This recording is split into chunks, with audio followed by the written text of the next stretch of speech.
Let's grow an avocado forest. I've germinated a bunch of avocados in these Ziploc bags. I actually haven't opened these bags in 3 to 4 months, so some of the roots have gone absolutely crazy. If you're going to do this at home, you just need to wrap your avocado seeds in moist tissue paper and place them in a closed container or Ziploc bag. Next up, I'm placing them in these avocado growers that I've designed from recycled bottles.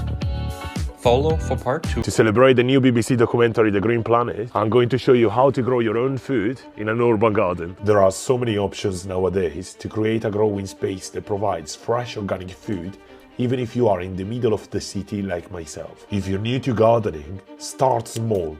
Don't overcomplicate it and enjoy the process. Remember that there are no gardening mistakes, but just experiments, because to plant a garden is to believe in tomorrow. Think out of the box and use any vertical space to grow your own food. No need to use chemicals, but cooperate with nature, which is a phenomenal thing that provides all we need. The beauty of a garden is that nothing goes to waste. By creating and maintaining an area where soil and living creatures coexist, it helps absorbing and storing carbon, reducing your impact on the environment. Do what you can with what you have where you are. The earth is what we all have in common. So you want to learn about sundews, or Drosera? Drosera? I don't know. You better buckle up for this one. To give you a little bit more confidence in me, I love sundew. In fact, that's my hand tat. Drosera come in a lot of different forms. This one's called Drosera multifida variety extrema, and it's really young right now, otherwise the branching is off the charts. Drosera is a genus that contains 194 species, making it the largest of the carnivorous genera.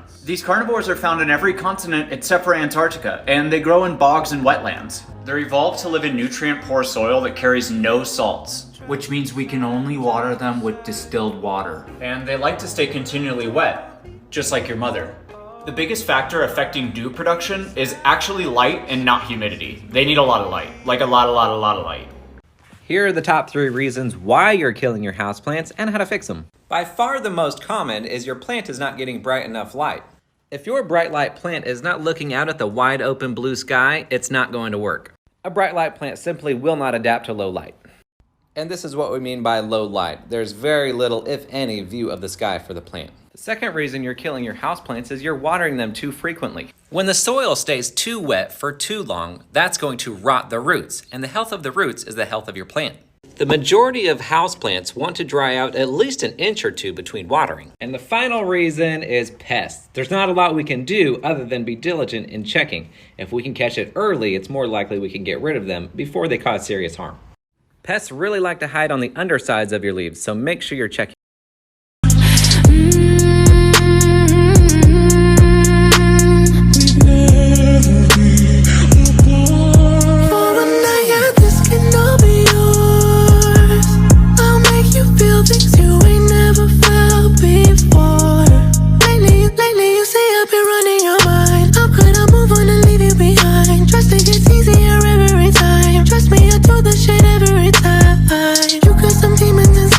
I cannot help you, I'm battling mine. I saw my heart got me frozen inside, calling in sick for the rest of my life.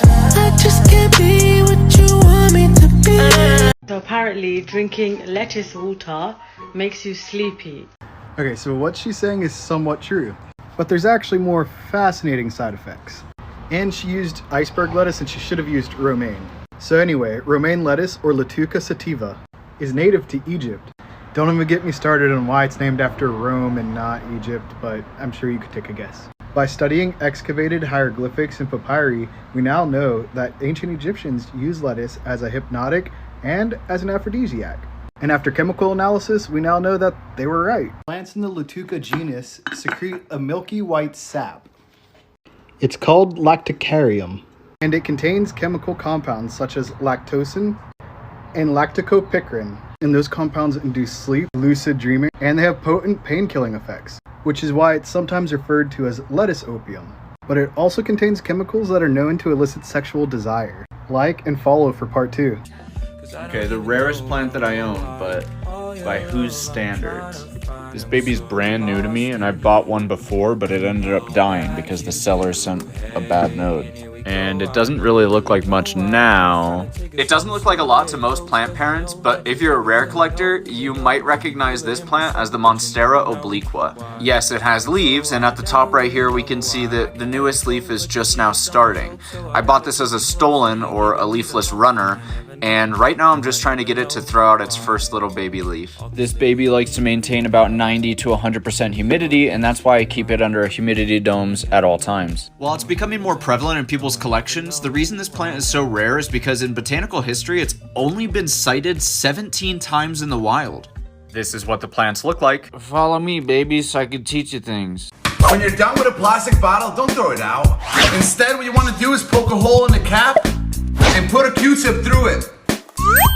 Then grab a chopstick or any kind of stick and tape it to the bottle. This is what you want it to look like. Then fill the bottle with some water, close it, grab a plant, turn the bottle upside down and stick it into the soil. What you have right now is a homemade drip system that's going to keep watering your plants slowly while you're away for a few days. This is how I kept my pineapple alive while I was away for a week. Hey y'all, so I found this forest of snake plant growing out in the wild, so I decided to... Okay y'all, here's a little update. I think it's time to plant these in some soil. This one I'm just going to plant together, but yeah, a lot of growth, a lot of offshoots happening. I'm excited to see what happens. Happy planting. Let's make a geode terrarium. I thrifted this vintage apothecary jar. In the bottom, I'm putting a layer of horticultural charcoal. And I'm using this upside down saucer to create an air pocket, then a layer of cleaned leca. Time to decorate. I find it easier to soak the sheet moss before adding it, then a layer of soil for the plants. My favorite Synthenthus amagris, covering the soil with more moss. More of my favorite humidity-loving plants, including this Tillandsia ianantha. Plants would you put in your terrarium? Why is it that some plants are silver or iridescent, and does it actually help the plant in any way? Hi, I'm Quinn. Welcome to Planttok. This type of variegation is called blister or reflective variegation. Blister variegation, like we see in the Scindapsus pictus varieties, is actually caused by a layer of air trapped between a translucent epidermal layer on top and a non-translucent dermal layer on bottom, which is where we'll find the chloroplast. Just like blister variegation, reflective or iridescent variegation is actually a low-light adaptation. While at first we might think that this type of variegation is acting as a type of sunscreen to bounce sun rays off, it's actually helping the sun to focus light energy into its chloroplasts. Like magnifying glass can localize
Using green lasewings as pest prevention. Split up the eggs into the baggies they give you. I place one in each cabinet. These guys will eat mealy bugs, thrips, spider mites, and more. Also placing one on my elephant ear. Her new leaf is coming out with damage. They will hatch after a few days and get any pests you might have. The room you're in doesn't actually matter. The real thing that matters is how much light does the plant have. Of course, most houseplants are tropical, so being in a bathroom with higher humidity would be fantastic for just about all houseplants. If your bathroom has a view of the sky, you can do bright light plants. Even if your windows are frosted, that doesn't really hurt the lighting so much. It's really about, is there unobstructed sky on the other side? If your bathroom doesn't have a wide view of the sky like here, you're going to need to get a grow light. These are the ones that we recommend. Or you can just get something super low light tolerant like a snake plant or a golden pothos and switch them out every month or so. 1 month, give them a nice wide view of the sky. The next month you can keep it in your bathroom with no windows in the...